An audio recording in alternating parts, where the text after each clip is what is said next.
இந்த குழந்தைக்கு ஊசி போடுற டாக்டர் பல விதமா இருக்காங்க. சில டாக்டர் ஊசி எடுத்துட்டு அப்படியே குழந்தைய பார்த்து ஸ்ட்ரெயிட்டா கண்ணு முடிட்டு அப்படியே முறைச்சமைக்கே வருவாங்க. அதுல அந்த குழந்தை பயந்துடும். சில டாக்டர் அப்படின்னு டக்குனு பக்கத்துல இருக்க குழந்தை திட்டுக்கிட்டு இங்க வருவாங்க.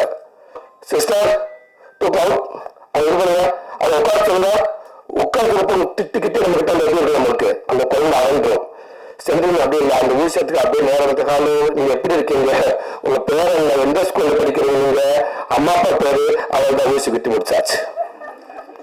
அந்த மாதிரி வந்து எதுவுமே இல்லாம ஓகேவா இல்லை நமக்கு தேவையான அளவுக்கு அளவு மூத்த கடைசி வரைக்கும் எதுவுமே இருக்கு. நமக்கு தான் டவுட் இருந்துகிட்டே இருக்கும், இது சரியா வருமான்னு கேட்டோம்னா கூட அதுக்கு டக்குனு சொல்ல மாட்டாங்க. சரி என்ன திருப்பி போக மாட்டாங்க. அது 1000 பேர் என்ன சொன்னாலும் கரெக்டா உங்களுடைய படத்து மேல உங்களுடைய இதுல நீங்க கரெக்டாவே இருந்திருக்கீங்கன்னு நினைக்கிறீங்க. அது கடைசியாவே வந்து கிடைக்கிறது நல்லா அமைஞ்சு நல்லா நல்ல படம் அமைஞ்சு ரொம்ப நன்றிங்க.